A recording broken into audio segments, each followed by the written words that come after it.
All right, we're going to call this Capital Projects and Bond Oversight Committee meeting to order. And if you are in the annex or on the grounds, you need to tell when we do call the roll where you're at and report in. And then if you're here, just say here in the meeting room. So, Madam Secretary, would you please call the roll? Senator Howell. Here. Senator McDaniel. Here in the annex. Thank you. Senator Webb. Representative Freeland. Here in person. Representative Meeks. Representative Petrie. Representative Thomas. Here in the room. Senator Girdler presiding. Here. We do have 5, so we got enough to fight or have a quorum either way. Individuals will be muted upon joining the meeting, so you already know you can unmute yourself. First order of business, well, we got to do the, do I have a motion? Make a motion, we approve the minutes. All right, second. We got anybody object? Because we won't take a vote. We'll just, all right, sounds good.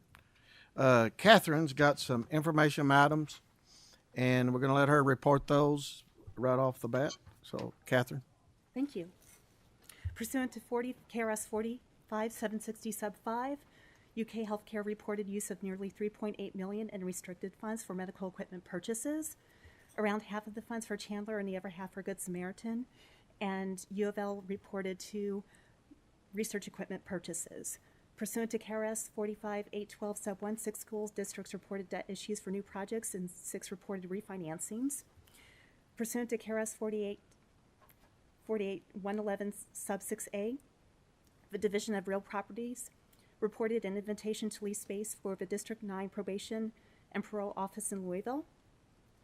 Pursuant to the APA's 2005 Model Program Checklist for post-secondary education lease law compliance, CPE transmitted lease law compliance reports, and the institution's auditors did not report any findings.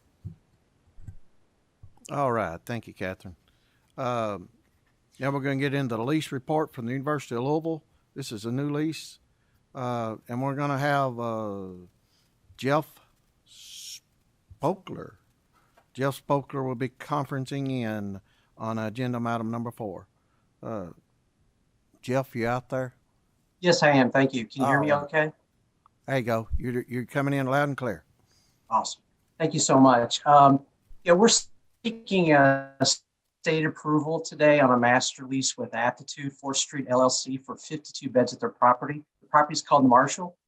This lease is contingent based on approval of our University of Louisville Athletic Board meeting in April. So we're going to go to take this to the board in April for their approval.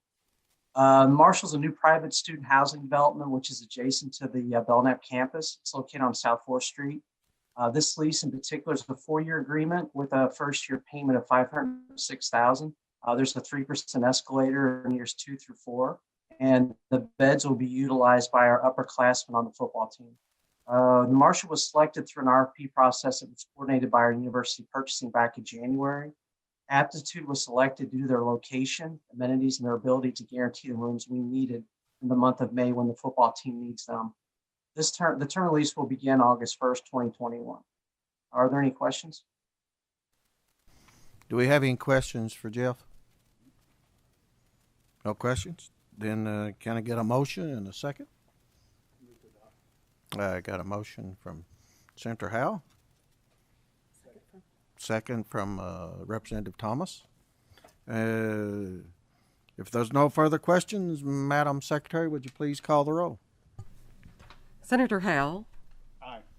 Senator McDaniel. Aye. Thank you. Senator Webb. Representative Freeland. Yes. Representative Meeks. Representative Petrie. Representative Thomas. Aye. Chairman Girdler. Aye. That does pass. Thank you. Now we're going to go on to the Office of Financial Management, and we want to roll these. We've got about 7 KIA loans and increases. We'd like to roll these into one vote, if that's possible, if I can get a motion. All right, Representative Freeland's a motion. Second, Senator Howe. If everybody agrees, or if there's any objection, let me know. All right, we're gonna roll these into one. We need Sandy. If you out there, Sandy? Yes, sir. All right, thanks, Sandy. Go ahead. Thank you, Chairman Girdler and members of the committee. I'm Sandy Williams, Deputy Executive Director with the Kentucky Infrastructure Authority. And pursuant to KRS 224A-100, the authority will present 7 projects for the committee's review. The city of Georgetown is seeking a loan increase of $7,857,216 to their Clean Water State Revolving Fund loan A19-009, approved in June 2019 in the amount of $13,542,784, bringing the new loan amount to $21.4 million. The city received 7 bid submissions on the project in October 2020. The low bid amount is above the original loan amount approved by KIA. The city informed KIA that the opinion of probable construction cost on the total project was just over $15 million, and the low bid was 27% over the opinion of probable construction cost. Additionally, concrete and crushed stone increased 3 to 5%, which relates to all manholes, crushed stone backfill, and the cast in place pump station. And the city found out after talking with numerous contractors around the state that there were several large projects bidding around the same time as their project, and few contractors were looking for work. The original project remains unchanged. The purpose of the project is to eliminate the untreated sanitary discharges from 2 package treatment plants and remove major point sources of pollution to the Cane Run Creek and Cane Run watershed, improving the public health of the region.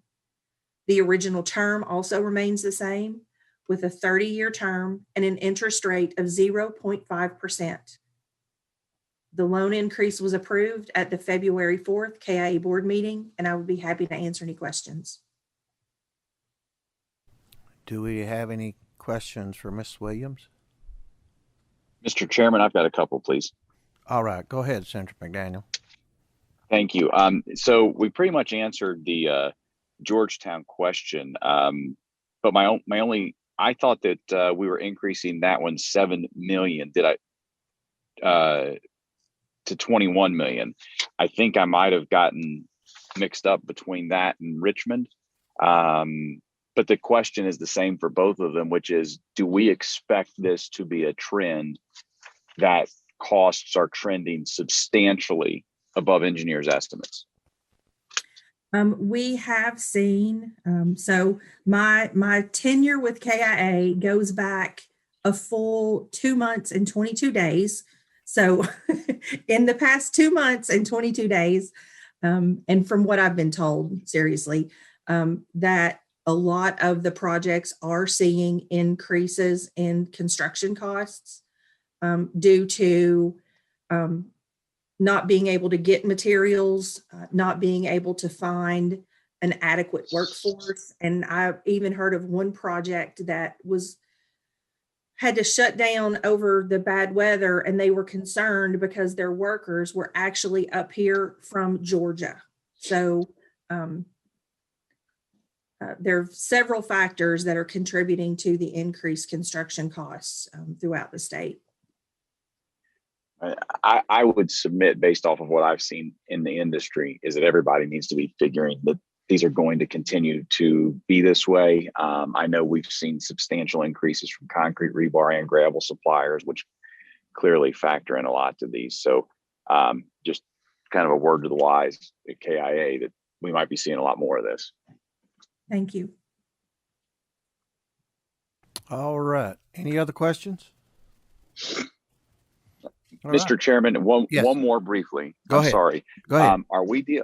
Are we also dealing with the water line issues for Hyde and Leslie's Fund B and the others at this point? Yes. They are on the agenda. Yes. Okay. Are they part of this vote? Yes, they are. Okay. I just wanted to ask briefly on that one. It did recognize and reference a rate increase approval from PSC. Has that vote been taken already to authorize that new rate structure that they referenced? Yes, it has. Okay. And then affiliated with that, how difficult would it be to get a water loss percentage report? Basically, I'm looking for across the Commonwealth, can we see what districts are losing what percentage of their water from what they produce versus what they bill? I don't know. I would be happy to find out. I believe that utilities that report to the Public Service Commission do report that data, but not all utilities report to the PSC. So we might be able to get it for some, but probably not for all. Gotcha. Well, to the extent we could get it, I would like to take a look at that, please. Yes, sir. Thank you, Mr. Chairman. All right. You're welcome. Any others? Questions? All right.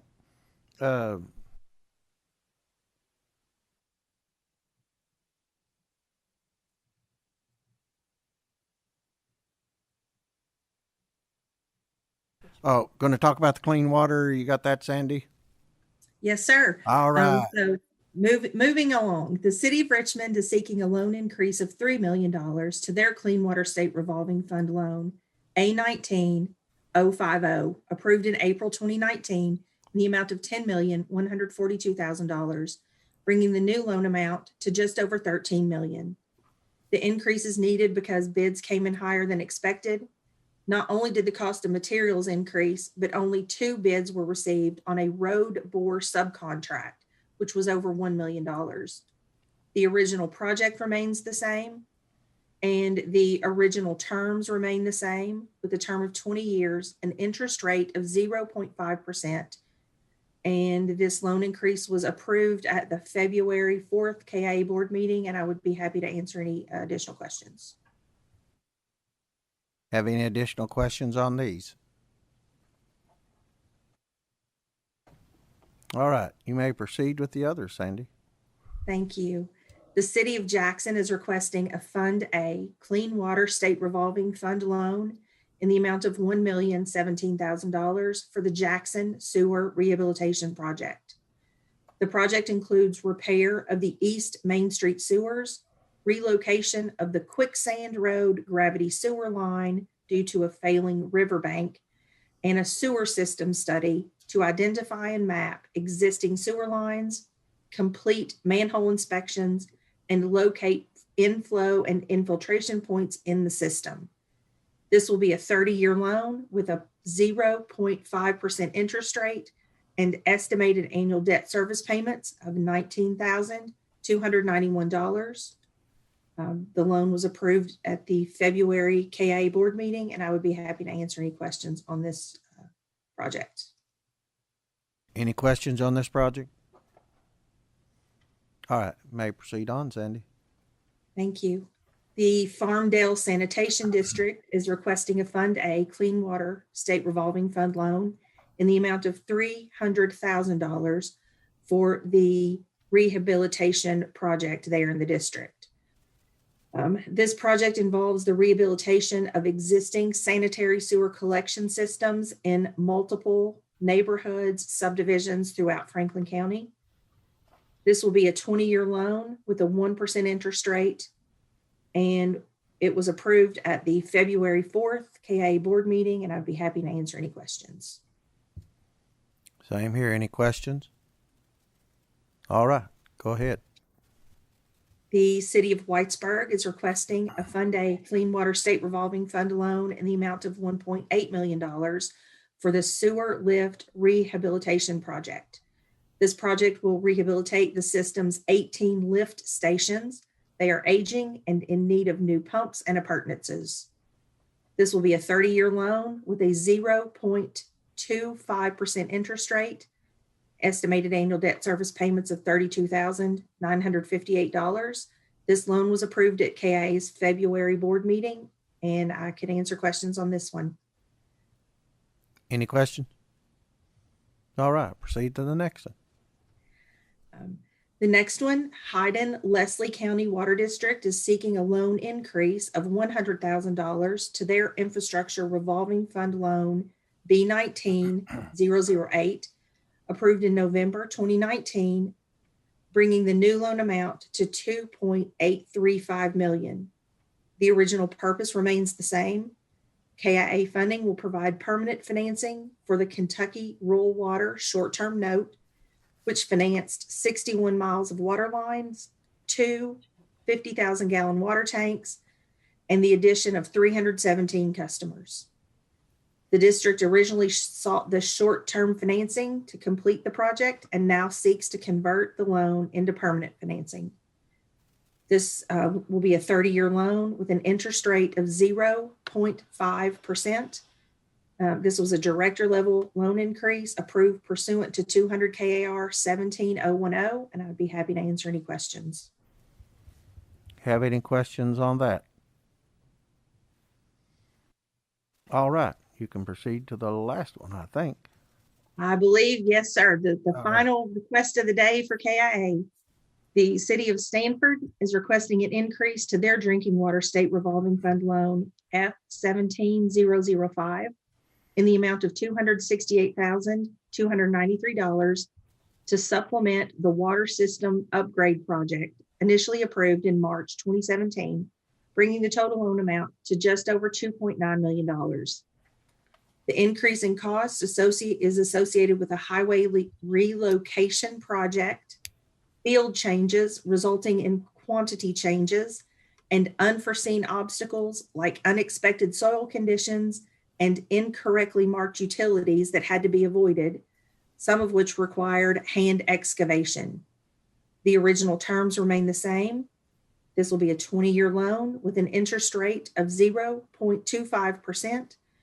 This loan increase was approved at the February 4th board meeting, and I would be happy to answer any questions. Anything in District 15 is all right. Anything. So you just go ahead and me and you'll get it approved. I do thank you. If there's no further questions, can I get a motion on these 7 items? Senator Howe, motion to approve. And Representative Thomas, second. Madam Secretary, will you please call the roll? Senator Howe. Aye. Senator McDaniel. Aye. Thank you. Senator Webb. Representative Freeland. Aye. Representative Meeks. Representative Petrie. Representative Thomas. Aye. Chairman Girdler. Aye. Motion is approved. Now we're going to move on to some school facilities construction. And Ryan Barrow is going to appear right before us just out of the blue. Ryan, you out there? Yes, sir. I'm here. Thank you, Mr. Chair and members. Probably have the lightest agenda. Hold on a second, Ryan. Let me do one thing. If I can, you've got 13 items, and I'd like to roll them together. If I can get a motion to do so. Representative Thomas with a motion to do. Second by Senator Howe. Now you may proceed, Ryan. I'm sorry. Yes, sir. Thank you. As I was saying, it's probably the lightest agenda for our office, but I do want to go over a little more nuances of these projects in front of us. As we normally present them, we look at them in really 2 buckets, the new money as well as the refunding transactions. So focusing on the new money side, we have 7 transactions for an estimated par of about $108.3 million. We have traditional financings that use both SFCC and local, but we do have 2 urgent needs I want to draw your attention to. The separate funding line items. There's a $7 million component to Greene County, and Mason County has about $20 million. Greene County's overall project is 22.8, and Mason County is 27, really about $28 million. So wanted to point out the two urgent needs in addition to the SFCC and local. The Shelby County project, another note that I wanted to say, is previously presented as 100% local in November of last year, 2020. But now it does have its 2018 SFCC offer included in this round for approvals. And Union County was previously presented in January of 2020. That was delayed due to design approval. So it's coming back for approval of this body. So as we look at the new money, it's under 5% SFCC supported, with around 35% urgent need supported, and it's 70% local supported. As I said, it's just over 108 million in estimated par. And moving to the refunding side, we have 6 transactions, and it's evenly split between taxable refundings, which we've talked about, is a new option in lieu of federal government removing advanced refundings. So we have 3 taxable and 3 tax exempt refundings. They are just SFCC and local, with 17% being SFCC supported, with the balance about 82% being local, for a par of 36 million. And there is no tax increase necessary to fund these projects, but I did want to point out some of the unique nuances of this month's agenda items. All right. Thank you, Ryan. Do we have any questions for Ryan on the new or other refunding or refinance programs?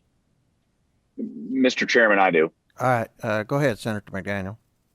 Thanks, Mr. Chairman. Ryan, so on the ones that we've got in front of us right now, and then also on some of the ones we saw off of a earlier report today, when we reference the net present value benefit, are these transactions kind of like the ones where we had seen down at Eastern, where in essence they were taking some money up front as part of the overall savings and needs? Or is that just a note that you're making to let us know the benefit of reissuing the debt? Yes, Senator, they are not the upfront savings. So there has only been 2 universities take advantage of upfront savings in lieu of additional borrowing. There has been no K through 12 utilize that, nor has SFC approved that. The only thing that SFCC has approved, and we've been doing it maybe about a year now, maybe longer, is the taxable.